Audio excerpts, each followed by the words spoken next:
So I woke up to a couple reports that were kind of shocking at first, but then when you sit back and think about it, it's not that shocking at all. If you've been watching the Nuggets, you can probably tell they need help scoring the ball. So when I look at my phone this morning and I see the Nuggets are maybe intrigued by Zach LaVine, I'm iffy on that, not sure that's the move I would be making, but it makes sense. They need scoring. There were also reports about Cam Johnson, which I don't get that. I don't think there's any way they can get Cam Johnson without giving up the better version of Cam Johnson to Michael Porter Jr., so I don't really see that. But the one that did surprise me a little bit was, again, it's not substantial, but that the Nuggets might be looking at Brandon Ingram. Now, again, how realistic is this? I'm not sure, but let me have fun for a second. I made a video maybe 2 weeks ago at this point already, titled "The Nuggets Are in Trouble," right? Very dramatic title.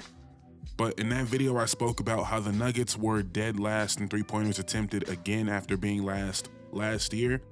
And I pointed to how they don't really utilize Michael Porter Jr. in the way that you would normally utilize one of the best shooters in the NBA. I feel like on any other team, that team would be spamming that weapon.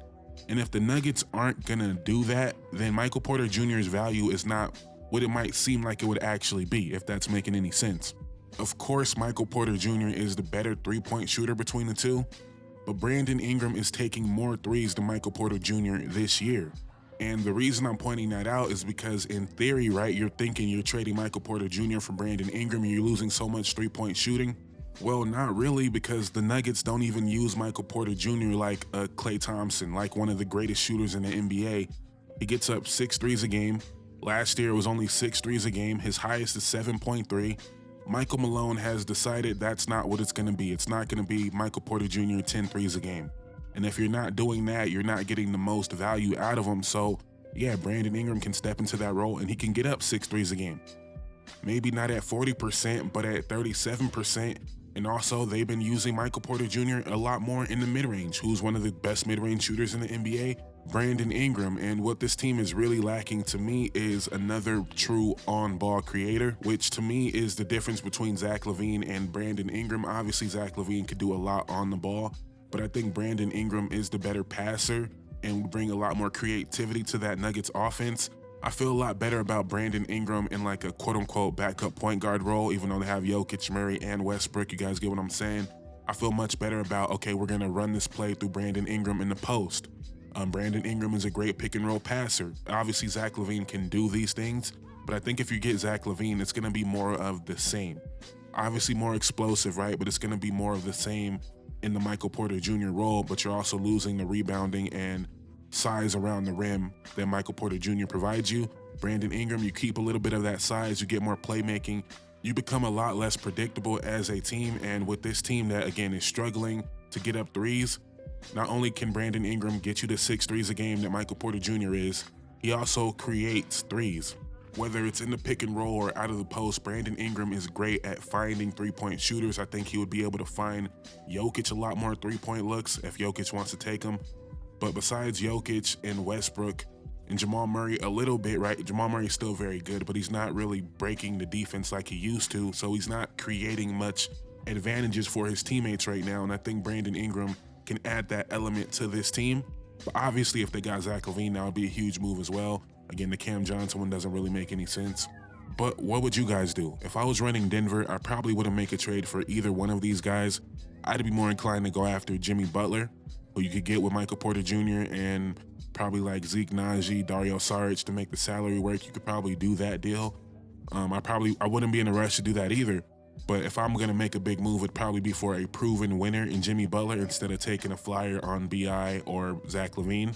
But also, I'd wait and see what becomes available. Maybe you don't need that home run move. Maybe you wait a couple weeks and the Sacramento Kings look terrible, and you can go get Malik Monk without giving up Michael Porter Jr. You get Malik Monk, keep Michael Porter Jr. instead of trading Michael Porter Jr. for Zach LaVine. Malik Monk can look like Zach LaVine a little bit at times, you know, obviously not as good of a player, but I think if I'm Denver, I'd be waiting for a move like that. Maybe the Hawks fall off a cliff and you can go get Bogdan Bogdanovic, again, without giving up Michael Porter Jr. So would you rather have Michael Porter Jr. and Malik Monk or Zach LaVine? Would you rather have Michael Porter Jr. and Bogdanovic or Zach LaVine? To me, it's clearly keeping Michael Porter Jr., but maybe people view Zach LaVine a lot higher than that. I view Brandon Ingram very highly. You can look at my channel and look at all the videos I made about B.I. I think B.I. is an amazing basketball player, but if I'm them, I'd rather keep Michael Porter Jr., get Malik Monk or Bogdanovich than try to figure out the Brandon Ingram situation. Do we extend them, all that? The only exception I would make is for Jimmy Butler. Well, let me not say only, because you never know who might become available, and I'd really have to think about the Brandon Ingram situation, because they might be a very good match for each other, right? Because what is Michael Porter Jr.'s deal? Did he just sign an extension? So he'll be making $38 million next year, then $40 million the year after. If I'm the Nuggets and we can get B.I. in the door, right, and we can negotiate, let's say, $66 million over 2 years, and you can get back on the market at 29 years old, you can prove that you can play on a real contender. Hell, you might win a championship, and you'll be on the market still in your prime, 29, 30 years old for your last big deal. That could be a situation where that works out well for both sides. Because I think we can acknowledge at this point, the market for Brandon Ingram is not great. And on the other side, Zach LaVine is going to be making $46 million next year, and then a $49 million player option the year after that. You can get Brandon Ingram for like $16 less million than Zach LaVine, and I think Brandon Ingram is actually the better fit. You can get Brandon Ingram making $5-6 less million than Michael Porter Jr., and Brandon Ingram is just the better player, right? So maybe I could convince myself if B.I. was willing to do a 2-year deal. 2 years, $68 million, let's go win a championship. If you prove you're worth it, we'll pay you. If we don't pay you, someone else will pay you. You'll be on the biggest stage, you'll be in the playoffs, you'll be playing next to the best player in the world. It's actually a great situation for Brandon Ingram, but I'm not sure he sees it that way. I think he still thinks he's gonna get this big deal. Otherwise, we've heard some rumors about deals he passed up, so I don't know. But to me, Brandon Ingram solves their problems more than a Zach LaVine, because I like B.I. getting his own more than Zach LaVine. I like B.I. getting others easier three-point opportunities more than Zach LaVine. But clearly, I'm a little bit biased, and them getting Zach LaVine would be a huge move that would make their offense a lot more dynamic. Zach LaVine is someone that can get you 14 threes in a game, right? He hit 14 or 13 threes in a game, so B.I. is not doing that for you. So either way, it's clear they need an infuse of offensive talent. For me, like I said, I'd wait it out, see if I can get a Malik Monk, a Bogdanovich, and then if that can't happen, I'd explore a Jimmy Butler trade. Then I'd go B.I., then I'd go Zach LaVine. But the more I think about it, the Nuggets have kind of been a cheap team, so they're not gonna get Jimmy Butler and give Jimmy Butler the contract he wants. They don't wanna be paying Zach LaVine $50 million, so Brandon Ingram might be the move. Maybe that's some copium for me. Let me know in the comments down below what you would do if you were running Denver. Because as great as Jokic is, as unstoppable as he is, their offense is extremely predictable, and they need something else to add to it. Let me know what you would do in the comments down below. Thank you guys so much for watching. Please like, comment, subscribe on the road to 6K. I'm out.